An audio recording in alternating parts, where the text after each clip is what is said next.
good news is, if there's a national draft, me and you miss it. National drama? National draft. No, national draft. Well, we'll be too old now, aren't we? You don't want to know that ain't going to fly, don't you?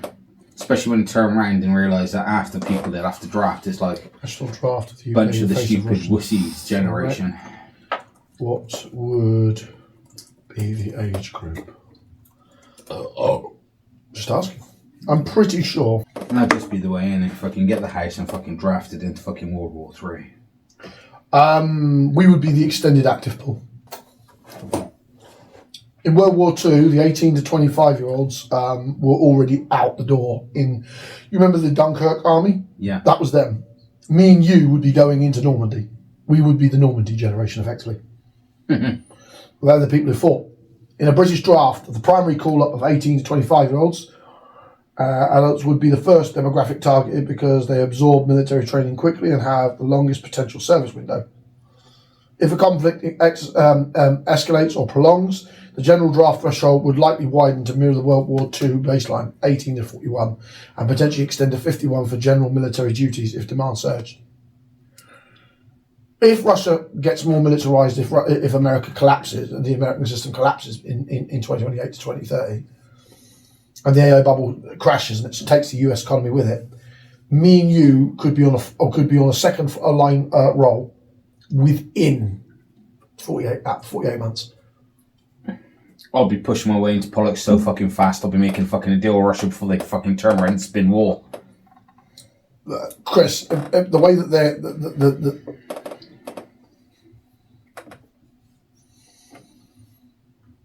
You don't want to know I would as well. I'll be pushing to be put into that freaking goddamn negotiation parties to fucking make some sort of fucking deal. More than a third of under 40-year-olds would refuse a draft. Doesn't that come with like jail time or something? You can't. How would you jail all the under 30-year-olds? You jail them and then turn around. No. How? You remember how many people that is? Where the fuck? Forget that. How are you imprisoning that many people? You wouldn't. You would turn around, put them on buses, and just take them straight to the front line, going, "Ha ha! You refused. Oh look, we brought you here anyway."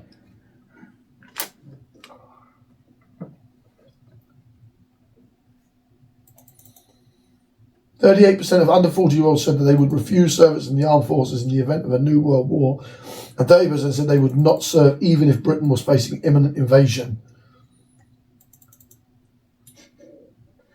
Who was facing imminent invasion? What are they fucking going to do? See the Russian troops walk down our street and just Chris, the 30% who said that they would face imminent invasion would leave the country, and this is an important factor. That 30% is of white Britons. 30% of white Britons under 40 would not serve even under imminent invasion and would find ways to flee the country as they have no interest in European geopolitics. Where the fuck would they go? If America collapses, where the fuck would they go? Canada, New Zealand, Australia. That's literally the paperwork I'm looking at here, mate. Many young millennials would just desert the country. There is no particular reason to remain in the UK.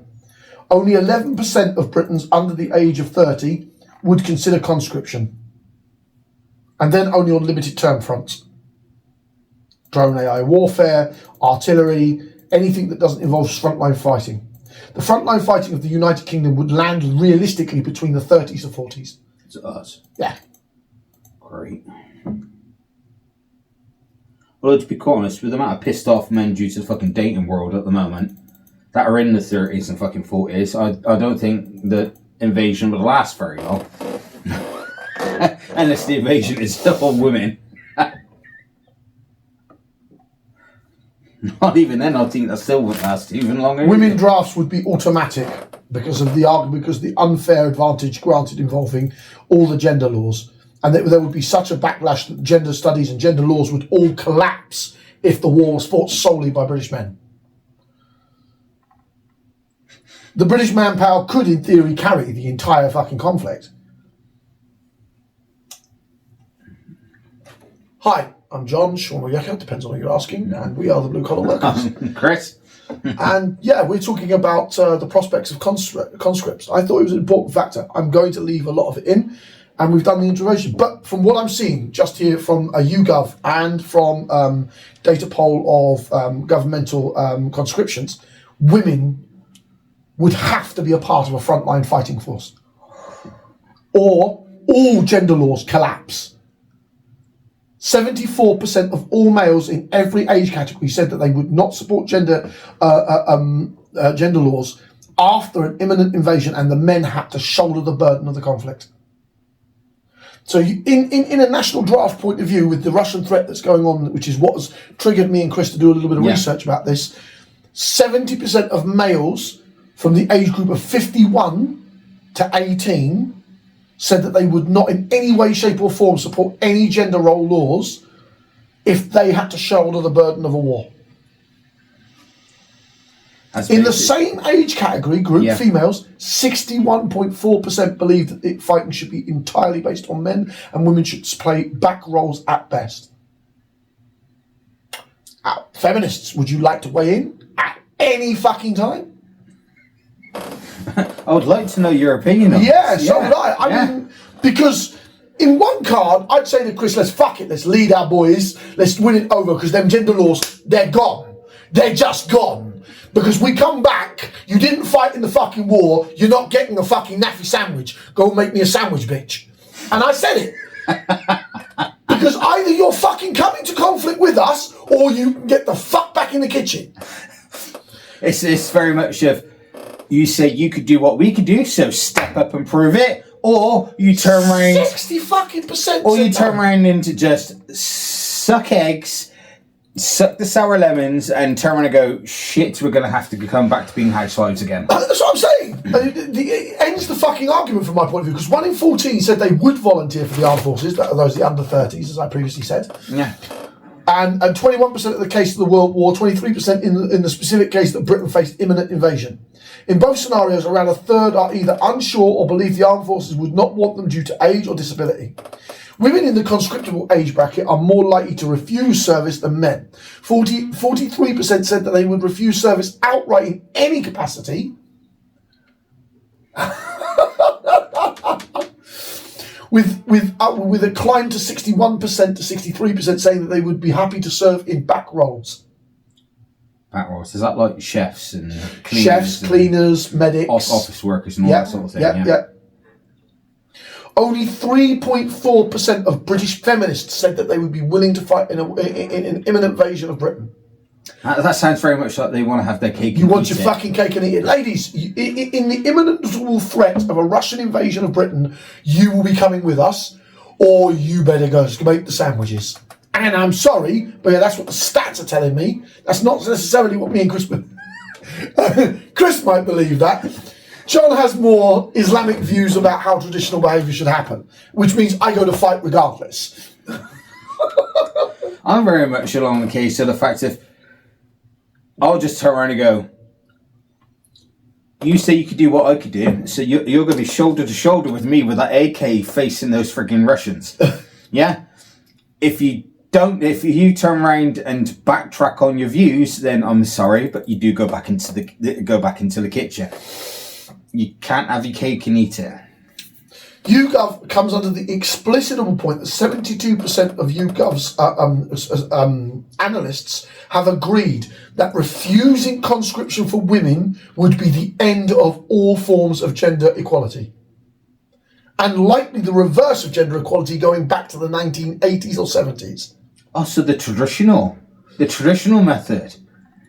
Because it would be so damaging that the returning military men, on the reference that Britain won in an imminent invasion, would not tolerate any of that garbage.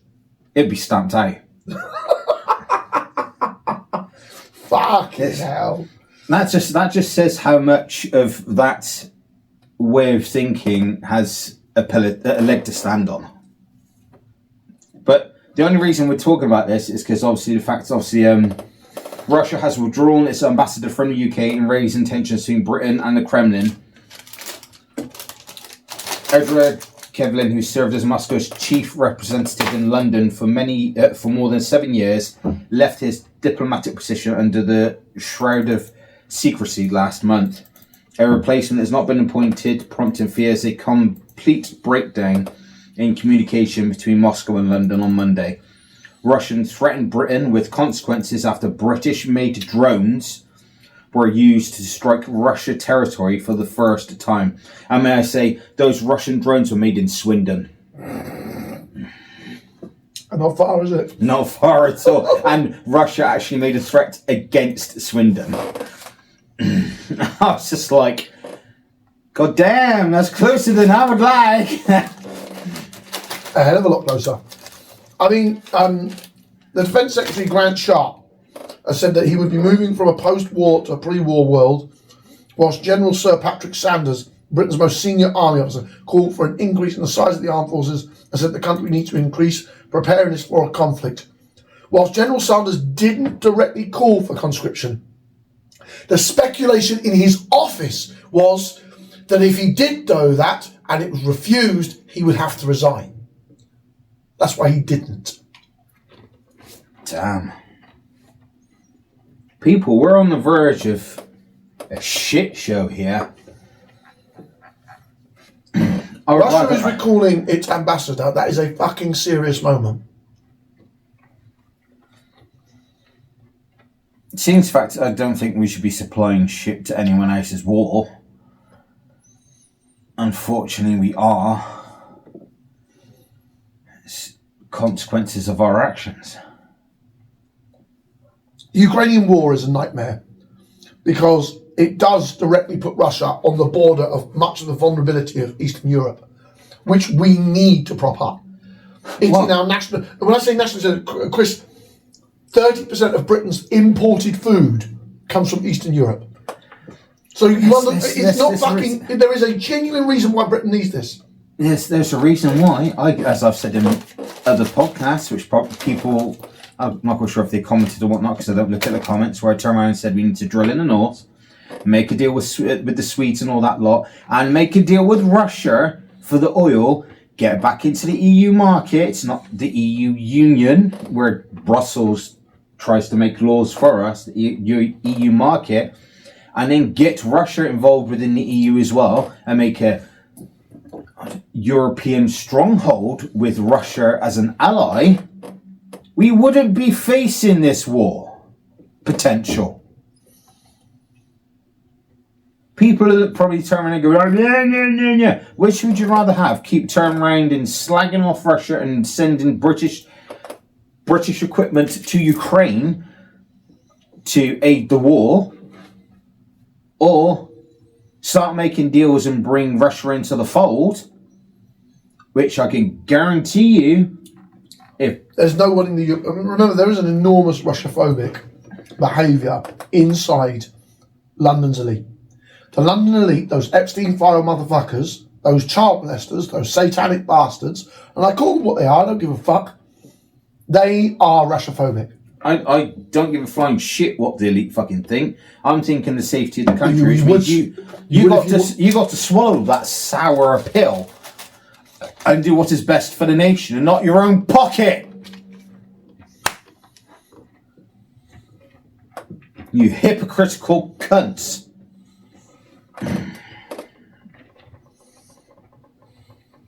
Just because we make a deal with Russia on the financial side to stable everything out does not mean that we're turning around and turning into a communist union. It means we made an ally and a business partner. There's two different complete distinctions there. And it pees me off.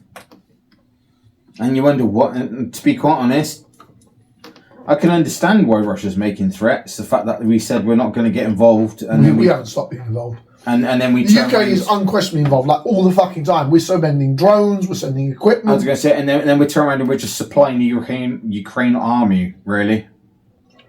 And it's probably only increased since America's fucking... dropped off the fucking map. Dropped off the map. And I mean, the reality is that we are talking about conscription because it will become a thing. If you've got ambassadors, these are very fucking serious things, Britons. If you've got ambassadors leaving the fucking country, that is fucking serious. You kids better get ready for a fucking draft. Now, in the technicality, me and Chris are outside the age group, but considering how healthy and how mad we both are, we get fucking drafted anyway. Unfortunately so. Although I'm not gonna lie, if I get drafted, I will be the one on the fucking hill with several miniguns ploughing down the fucking field, whilst this motherfucker's right in the thick of it. Yeah? I'll be the one. You get a grenade. You get a grenade. You get a grenade too. I'll be the one with the miniguns up on the hill with the sniper rifle as well, going pop, pop, pop, pop, pop. He's the fucker that's turning around with the knives and the grenades and fucking all close combat shit, having the fucking time of his life. What's our name down? I lost my blade, Chris. Where's me shovel? Which all of a sudden you just hear is a pop, and the mortar just drops a frigging basket of frigging equipment ready for him to use.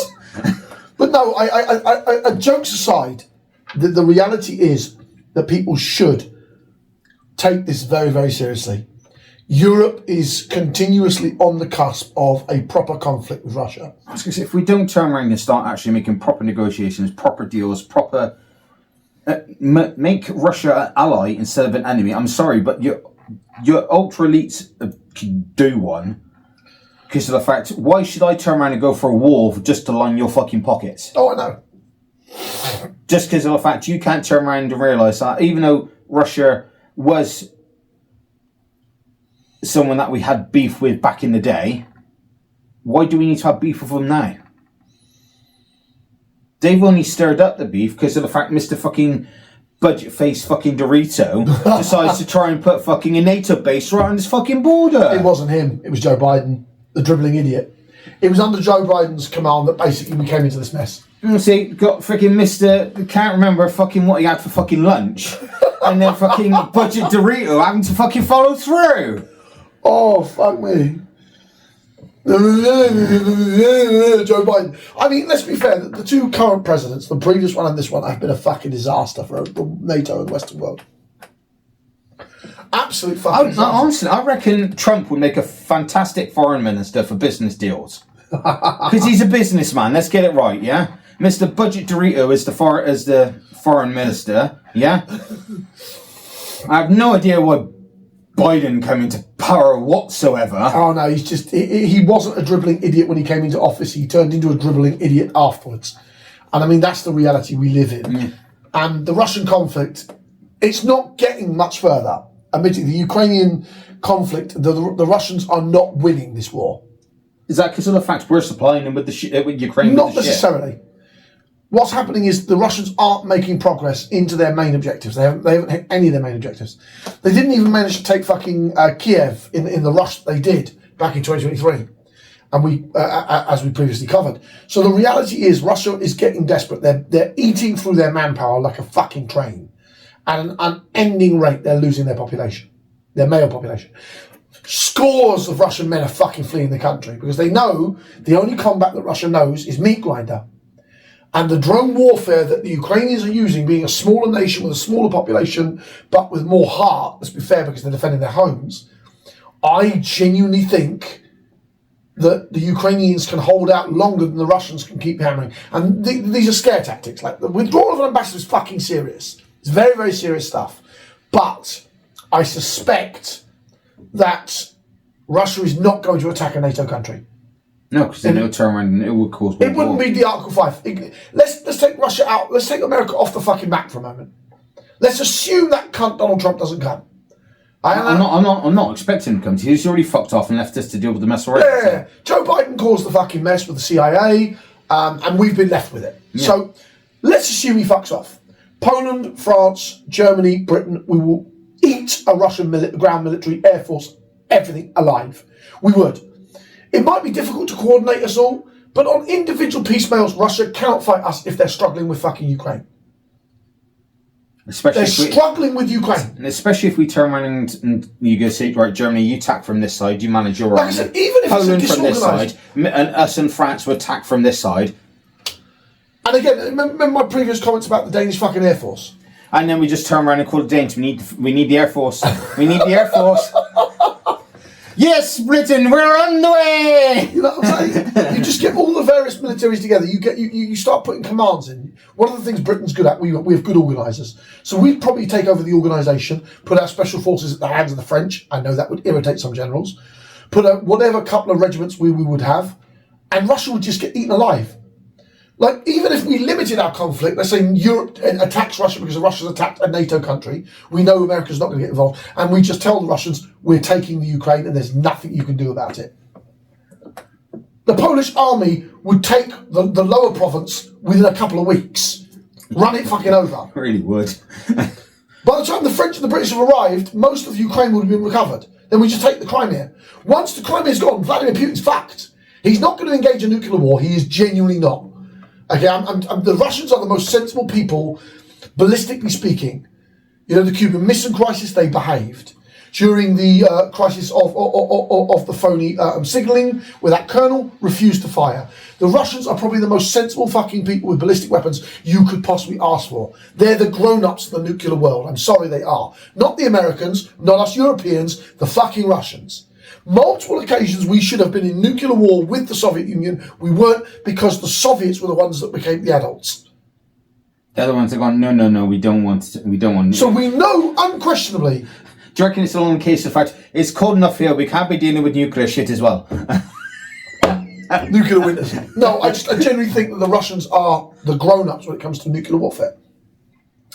Because and they've done extensive testing. With fucking huge. Yeah. So they've got the largest stockpile, the largest ballistic commands. So they could take out the world powers, all of them by themselves. I was going to say, so they've already done the research regarding Russia still has the largest nuclear stockpile on the planet. So they already know all the side effects and after effects of a full-blown nuclear war. Of course they do. They've run all the simulations based on their testing. This is a fundamental reason why, if Putin did attack a NATO and the rest of Europe just kicked the living shit out of Ukraine, yes, he's done.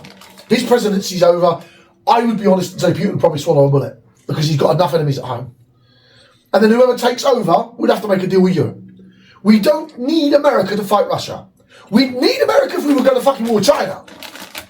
But if we said to the international powers, we're taking the Ukrainians and we're not going into Russia, and fuck Putin, the Chinese would go, yeah, that's fine. They'll just look at it, they're ending the shit in Ukraine, nothing to do with us. Yeah.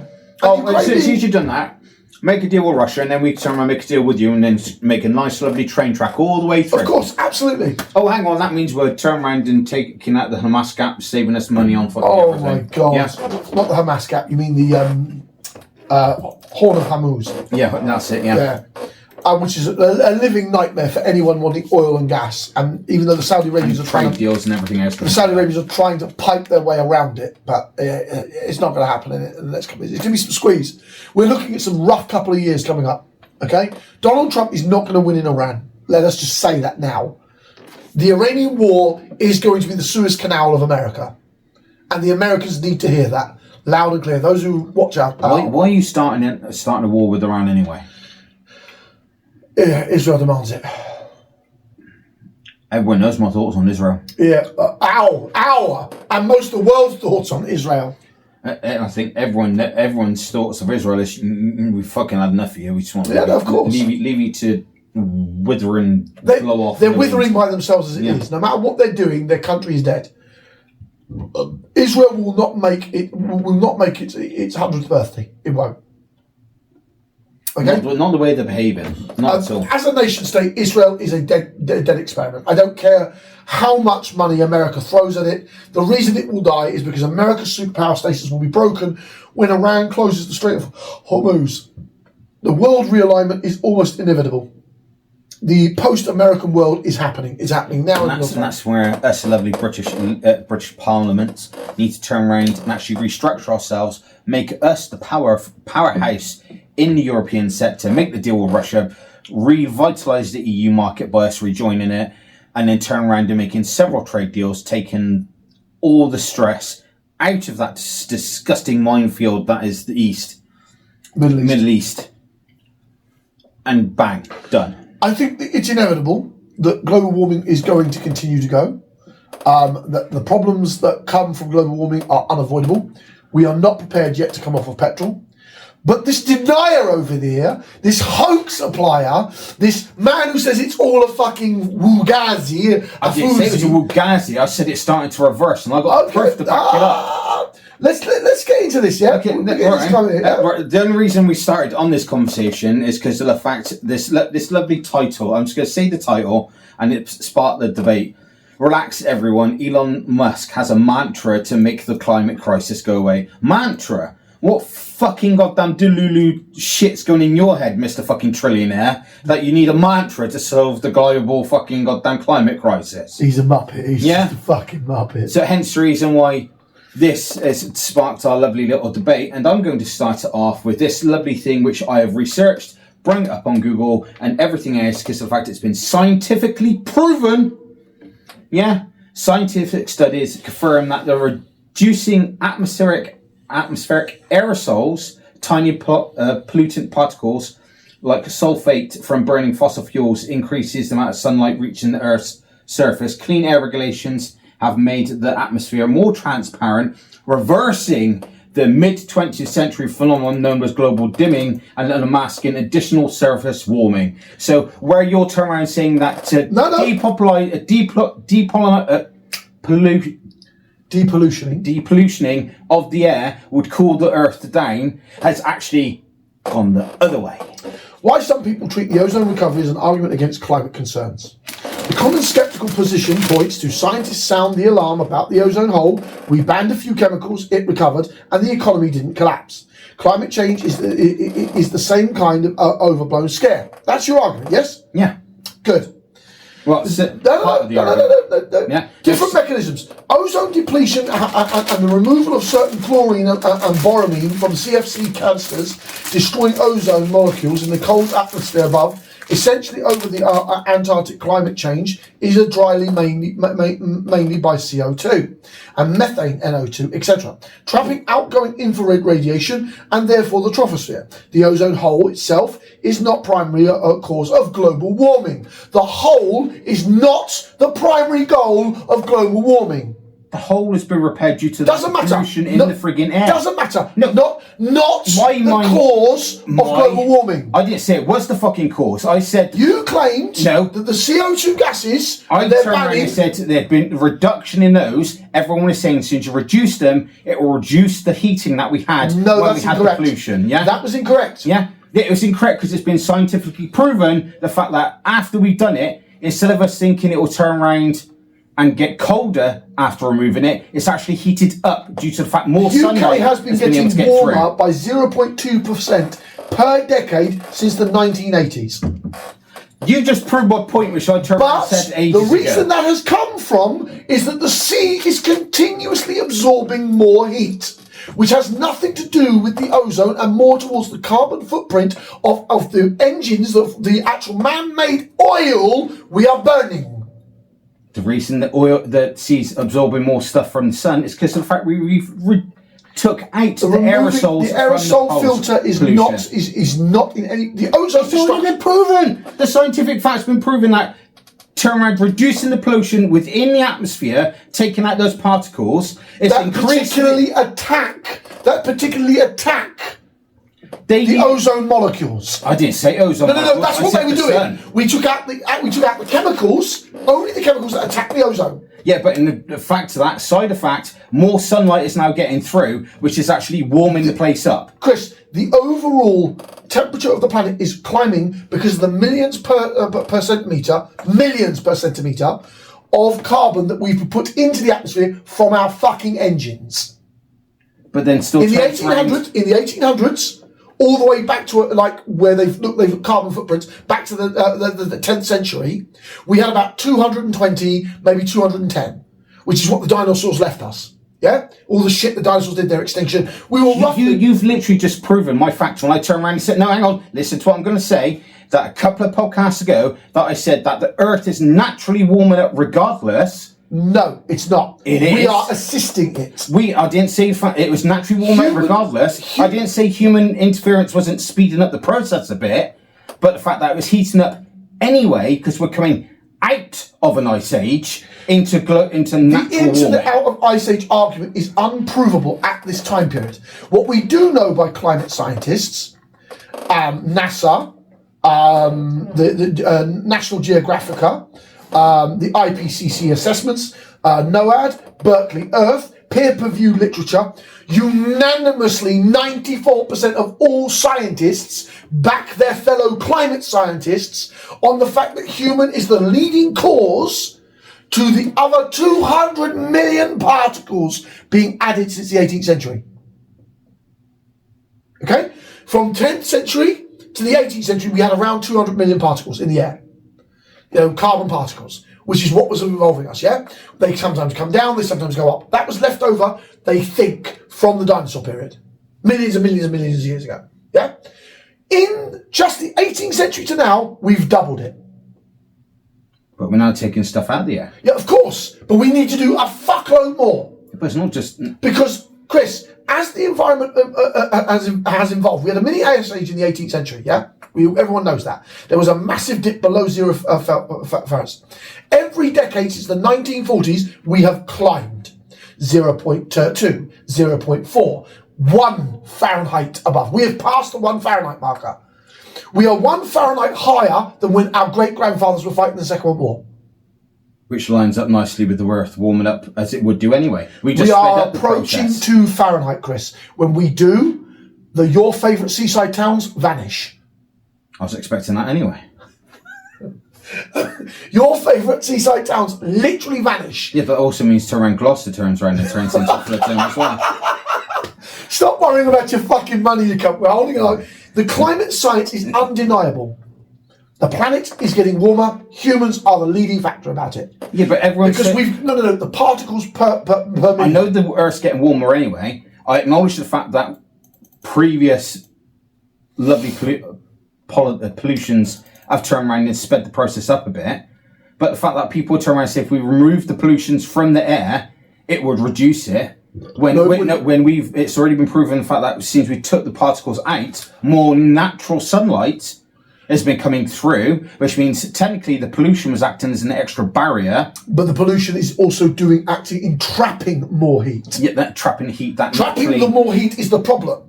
But now it's turning around and it's adding to the issue because of the fact we've got the natural sunlight. Obviously, because I know for a fact, obviously not everyone is turning around to try and reduce the amount they're chucking into the air. Only Europe is. Yeah, I was going to say, hence the reason.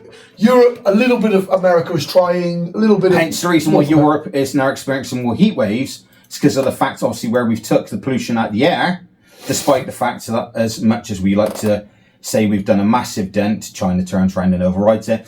That's us. That's not the whole of Europe. Yeah.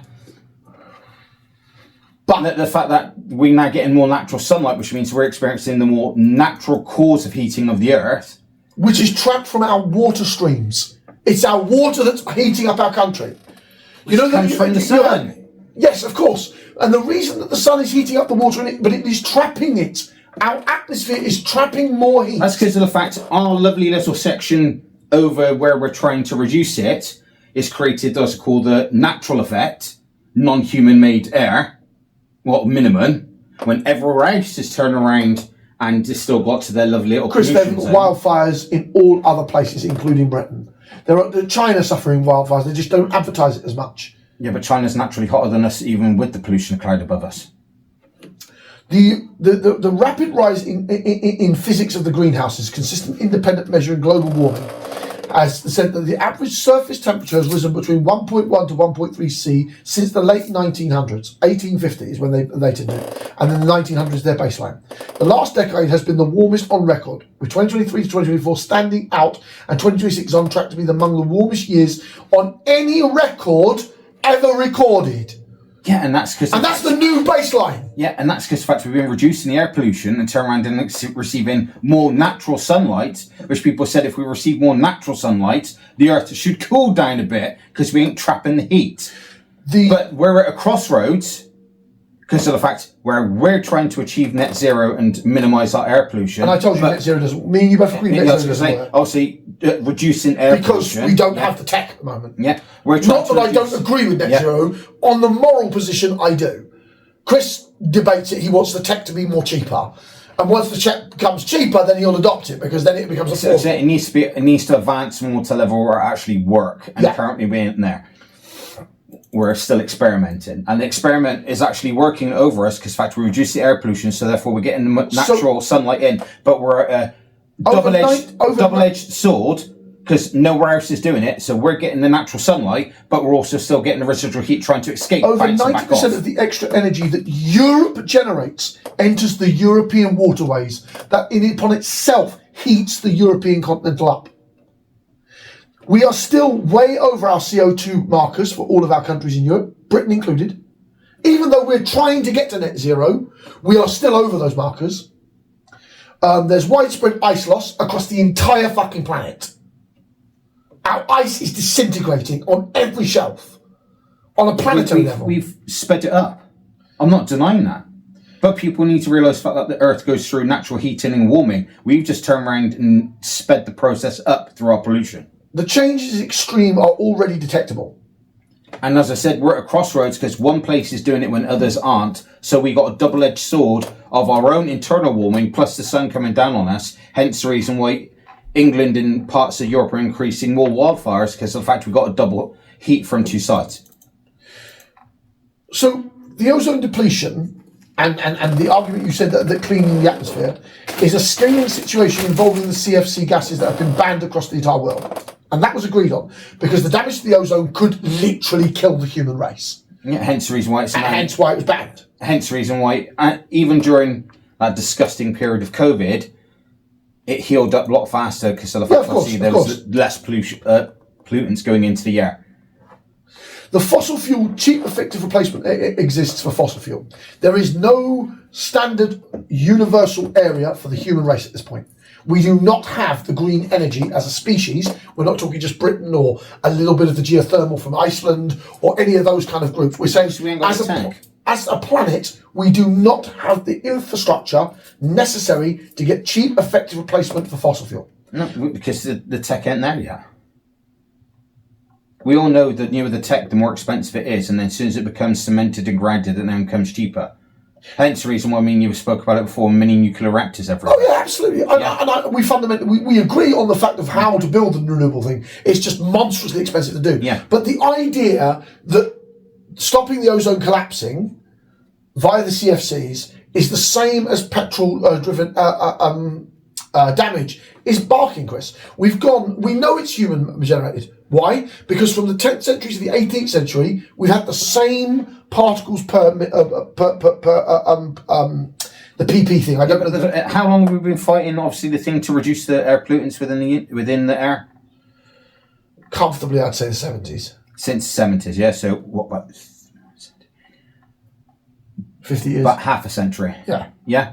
So within half a century, we've gone from recognising that it's damaging our Earth, yeah, to actively putting it in.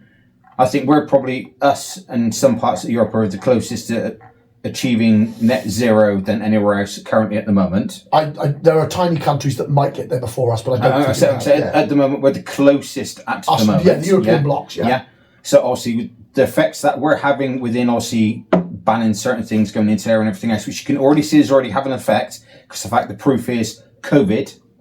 Yeah, and the lack of... but COVID proves our point.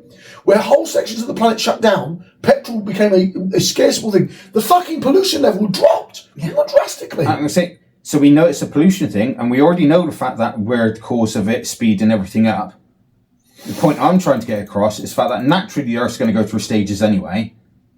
There's no proof that the natural warming is a benefactor. I know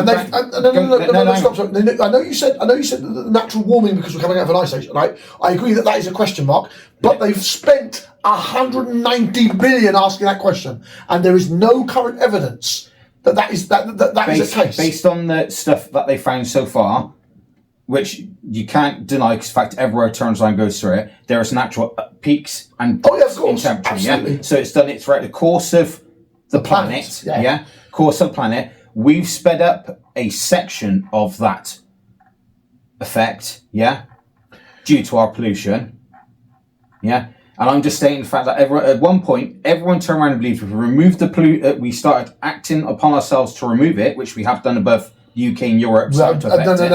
Involving the CFC gases, we've done that almost all over the world. Yeah, well, I say, plus the extra bit that we've done, people thought if we turn around and removed our pollution barrier, it should cool the planet down, But if anything, at the moment, it's shown that the sun actually is warming the planet up more than we realised. The problem being is the CO2 methane, which is the byproduct of cars, trucks, and all forms of energy production. And during the dinosaur age, their ass.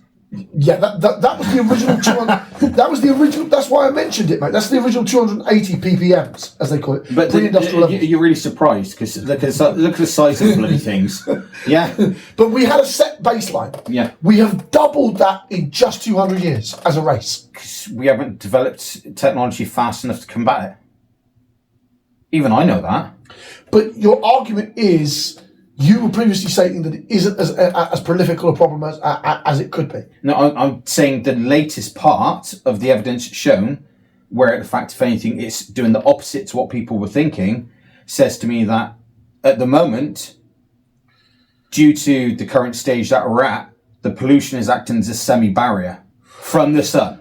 But the problem being is the pollution was also eating our fucking planet. Yeah, it was eating our planet. So it's we have to get rid of it. Like we have to get rid of fucking petrol. At the moment, we're now at a crossroads where we're going to have the double-edged sword, where the people trying to reverse what we've done, is now getting the natural sunlight back in, but we've still got other parts of the world which haven't been able to, which have now still got the heat from the earth, the heat from the earth not escaping, and then we got little holes in our man-made pollution which are bringing the sun in, which is now going to turn around. If anything, I reckon it's going to heat the earth up even faster unless we address the other areas fast. To be fair, I mean, looking at the climate model, you know how much of a fucking doomsinger I am. I looked how bad the earth would be even if we don't hit any of our targets as a planet. And parts of sub-Saharan Africa are dead. Yeah, parts of India are dead. Parts of China are dead. There is going to be mass migration, like on a fucking level. No, the UK has its own desert.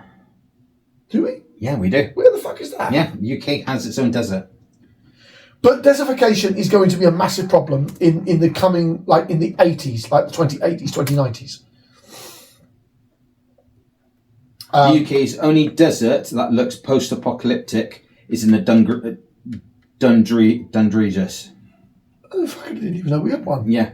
Dundee is located on the Kent coastline and is often referred to as the UK's only desert. This unique landscape features a disused power station, abandoned huts, fish boats, and an old lighthouse. Despite its desolate appearance, Dundee is a natural reserve and population destination for bird watchers and other bits, but it's Britain's desert. Wow. We do have our own desert.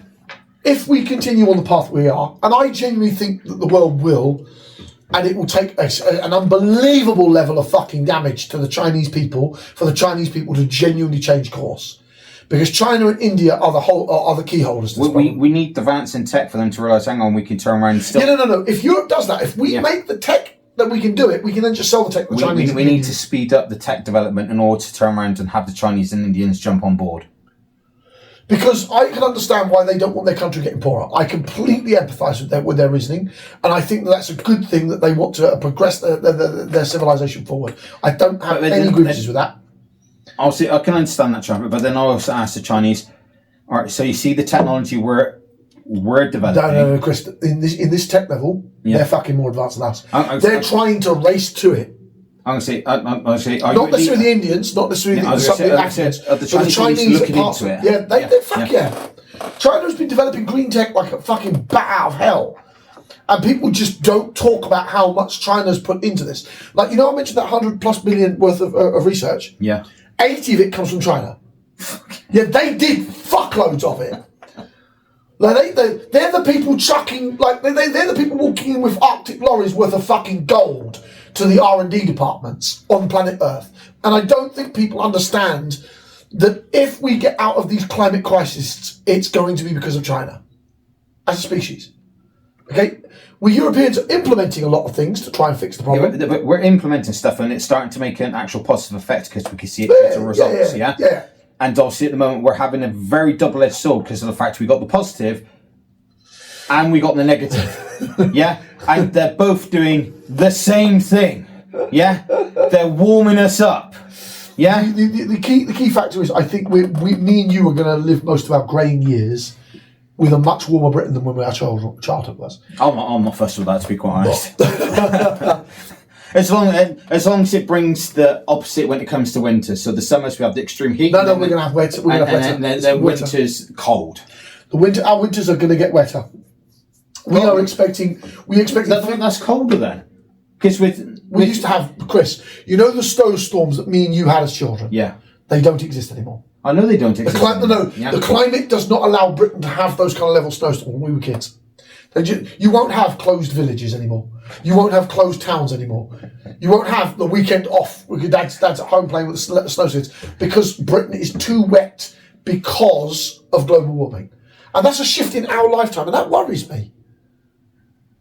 I think it's been sped up due to the pollution. I'm not denying that. But my argument is the fact that we are proving that we could turn around and reverse it. And it's the opposite to what people were thinking originally, where it was going to turn around and cool the earth. Instead, it's heating it up. Hence the reason why I bring up the natural path of the earth. The natural path has never been proven, as I tried to explain to you. Yeah, but the argument exists, yes, but there's no proof against or for it. There's always going to be needed proof for everything. But the fact that, of course, that Chris, I've just named like 11 fucking organisations that prove that global warming is done by mankind. I never said it wasn't done by mankind. I said there is a natural path for everything. We need to reverse our effect. Yeah? You are a climate denier and you fucking know it. You think that we shouldn't be on this. And I believe we should, but not at the speed that we're moving at because we need to solve a lot of Britain's other problems. I don't think climate is the most critical thing to the UK. Even with all this heat wave, even with all the problems we've had, even including the fires, I don't. I think the biggest problem Britain has right now... I reckon they're all tied in within each other, to be honest. We need to deal with our climate, we need to deal with the climate, but we also need to build. We also need to renovate our cities. We need a new industrial revolution in the UK. And we need to be willing to swallow our fucking pride. With the updated tech, so we try and reduce the... Absolutely. Yeah, no, that's what I'm talking about. Because the more we advance, the better everything gets. Yeah. Yeah. I'm not shying away from that. That does mean that at some point we're going to turn around and destroy the effort that we've done so far by needing to build quickly to turn around in order to better it further down the line. The short burst to turn around and make it a positive. And this is why me and Chris believe in drilling in the north, okay? And many Labour MPs and supporters and many of the Green Belt people are all screaming, but I'm telling you this right now, we need the fucking energy to solve the more critical problems here in the UK. And this is why I don't think it should be allowed to be left on the open market. This is where I disagree with the government's stance that, give them back their licences. No, fuck that. Those licences should be altered. That oil, that gas, all of that should be put into the UK economy only, not sold openly. No, you turn around and you buy it from us. Yeah, absolutely. Yeah. No, not open market shit. No, fuck off. That's what I'm saying. You make it British companies in the north doing it, so it goes into our economy. We sell it. You do know the BP are selling their share of that area as well. They're getting out because they know selling its northern sea assets. You know they're pulling out. BP put its entire UK North Sea oil and gas business up for sale as in a potential multi-billion dollar deal. The development procedure announced by CEO Meg O'Neill aims to cut debit, refocus capital on higher value global opportunities, effectively ending over 60 years of direct production by the energy major in that basin. All right, it's time for us to launch our own energy company called Bailey and Lockwood. I'm going to buy that multi-million-dollar fucking BP contract. Jesus Christ, with what, mate?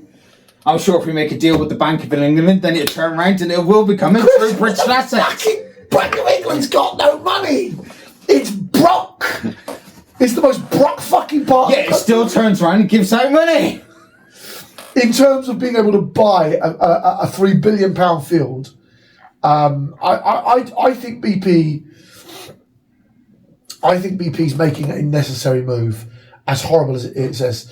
The BP operations are seen to slim down the group. Its Northern Sea business have 5 production hubs, 2 in the centre North Sea and 3 in Western Shetlands, and employ about 1,100 people. Earlier this year, Prime Minister Andy Burnham said he told US President Donald Trump he would take a pragmatic approach to the issues of the North Sea oil and gas. Trump, some trade unions, industry figures, and some Labour MPs all back increasing drilling in the North Sea, of course, but only as a temporal measure. And that was from the 31st of July, like only a couple of months ago. For me, I think it's a necessary stopgap before we take the full leap into green tech. Yeah, it's a stepping stone. And I know this is going to offend a lot of people. I think we need to do it for at least 10 years. I think at least 20. 20, we might push the boat out. I think 10 is necessary. If we turn around and say 10, it's going to end up being 15. So if we just turn around and say 20, and then we do it in 15, we then turn around and get a pat back and get it done sooner. Got to spin it on the political basis, so we get the thumbs up and the cheers later on when we've done it faster. When really our goal was 15 anyway. I fundamentally believe that we need to fix a lot of the problems at home, and cheap oil is the way forward. And I know that's horrible, but it's very pragmatic. It's a pragmatistical point of view. Use drilling in the north. Set up more rigs. I would turn around and tell BP they couldn't sell. Make it so oil and fuel is cheaper at home, which then turns around and relieves the pressure on the finances at home, plus redo the fucking tax system, and then make the deal with fucking Russia, go back into the EU market, stabilise the Britain's economy, so we're all making money. Then that way that turns around it gives people the time to invest and spend time in innovating the current tech to advanced levels where it could turn around and actually achieve net zero whilst bringing the rest of the world in line with it. As much as people disagree with the steps that we're thinking, we need to turn around and just take one step back to then turn around to make a massive stride forward.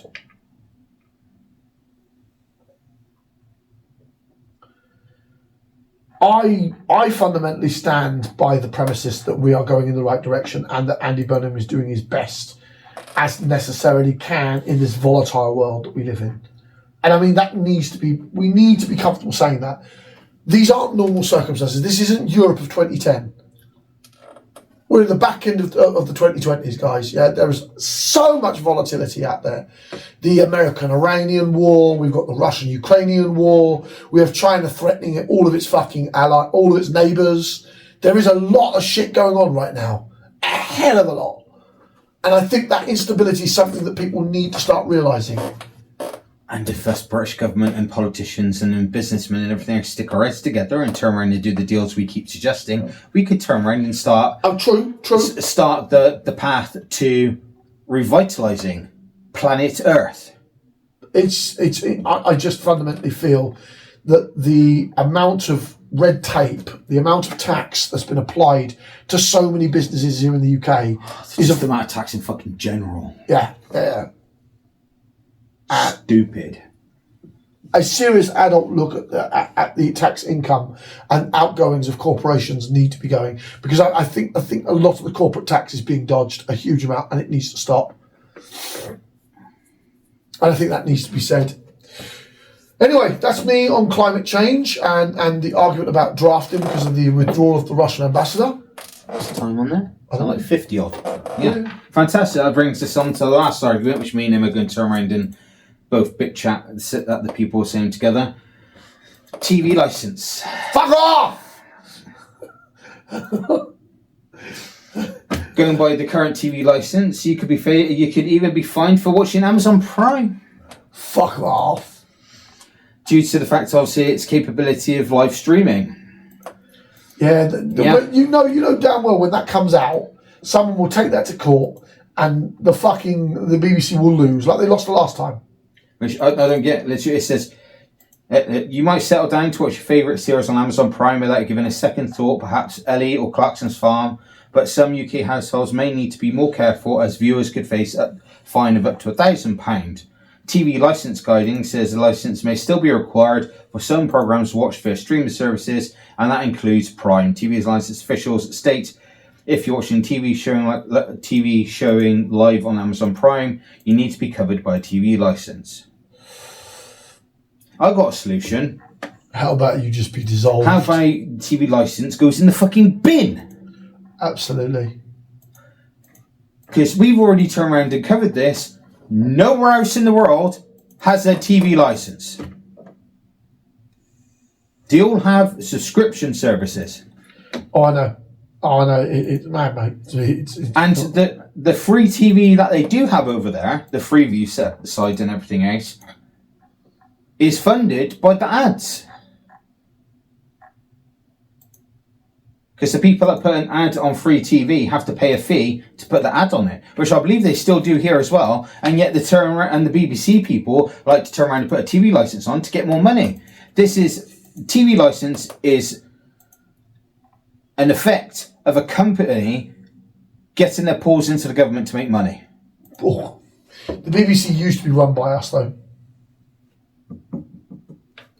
If the BBC was still a public entity and not a private entity... Oh, I think that's the thing. Their charter makes them a bit of both. That's the problem. They're not actually... I wouldn't necessarily say that they're a private entity. Or should I say, by the sounds of it, they got their fucking foot in both sides of the bloody goddamn thing. How about you remove the fence post from your ass and choose a side? Because I'm pretty sure it's not. No, the BBC is not a private company. The British Broadcasting Company is an independent public service broadcaster and a public corporation. It's by a royal charter, so we own it. Me and you own it. All the tax people own it.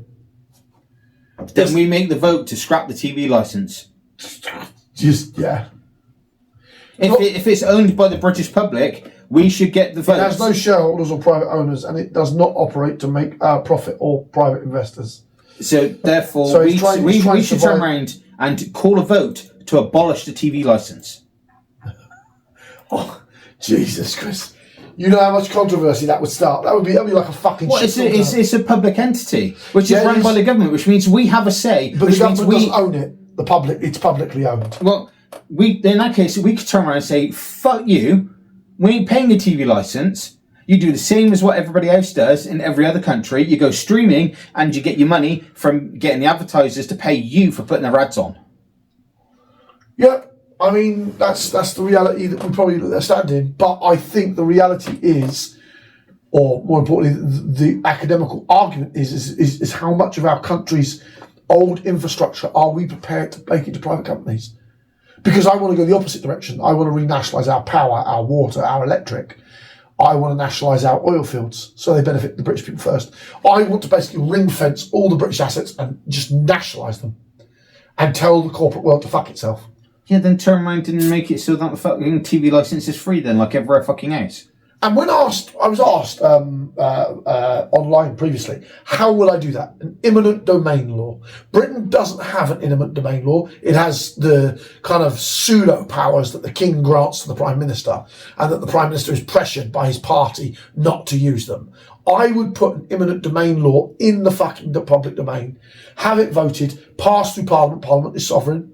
And then you can seize any company that used to be British public owned. Power, water, electric, gas, oil, the works. Opinions on fracking? It's not worth it. You don't think it's worth it? Not worth it. It's already the side effects don't correlate to the necessary safety output. Okay. Because fracking, there's too much volatility with fracking. If you turn around and try to do fracking and it sets water afire, no. Yeah. Let's just put it that way, yeah? We need water to make everything, yeah? And if you set the water fucking afire by fracking, then it's not viable. Not viable at all. That's why. One of the most complex reasons behind it is that the fracking for Britain has heavily faulted and fractured compounds would lead to unnatural earthquakes and a direct line of danger to life. in Lancaster by cauldron triggered induced earthquake, breaching safety limits and leading to public outcry and the plugging of the wells. The fires on water is not as the important thing. The important thing is because of the way that our underground area is. The fact that it could turn around and set fire to water, that says to me that you're doing that much damage to the earth. The earth has responded by going, fuck you, I'm not letting you drink water. Set fire to water, fucking Jesus. Yeah, that's because of the gas that's being pushed through. Yeah, I know it's through the gas. But the fact that obviously the side effects of it, well, one of the side effects. Yeah, for us, the most complex one is the earth tremors. It's because we don't have the tectonic plate. We sit on the edge of our tectonic plate. Yeah. Hence we sit on the edge. How come we don't have earthquakes then? Because earthquakes come when you've got two plates next to each other, Chris. Yeah. We sit on the edge of a plate and then go into the ocean. And then the next plate is the American continent. Yeah. I was literally just thinking two edges. Yeah. It's just not edges. Britain, Ireland, us, we're on the edge. Us, France, we're tectonically. That's not connected to the part which moves vigorously like the others do. Yeah. Or they do, but they do it underwater. That's why we have certain tidal waves. Yeah. We don't have the plates that are next to us on a land-based area. To my best of understanding, and I apologise if any environmentalist takes a look at this and then sees us and then realises they're talking a load of bollocks.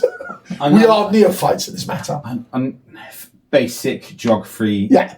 If I remember correctly, it's where one plate gets pushed underneath the other, and then they rub together. They rub together. They're micro movements, but they cause friction. And then it just that odd little extra movement that isn't predicted is what causes the earthquake. That's the basic understanding that I think is correct, because it's one going underneath the other, and but. Oh, I always thought that. Well, if one's going underneath the other, then what's happening on the other side of the plate? Plates are always moving, Chris. Always moving. They're just not always moving as in Gibraltar, Spain. That's a tectonic plate between us and Africa. So the Spanish area is where the main tectonic plate is on a landmass point of view. Because we're on an edge. Yeah, we're on the edge. It's the same as on the edge of a table. Yeah, you hit it. Eventually, at some point, it's going to crack or bits are going to come off. It'll be the same with fracking. You're hitting it. Oh, shit. But more importantly, the type of rock that's underneath Britain is very, very, very brittle. Yeah. So it causes problems. Oh, shit. I've just caused a crack and half of the UK's just fallen off into the sea. Well, if it's East Anglia in the London side, me and Chris don't mind. We can afford to lose Norfolk and that side of Britain. Fuck them. I love my country. I'm just joking. You damn well know it'd be frigging Cornwall and everyone else. Yeah, as I say, it'll be us that'll fucking go. Yes, that'll go. Fucking Wales, Cornwall, Gloucester. Oh, I think that has come pretty close to a conclusion for us. Yeah, that is. Yeah. You got anything else to add? No. As always, I'm John, Sean, or Yucca, depends on who you're asking. I'm Chris, hope you have a smashing day. And this is your voice, your nation, the blue collar workers. Assalamu alaikum wa rahmatullahi wa barakatuh.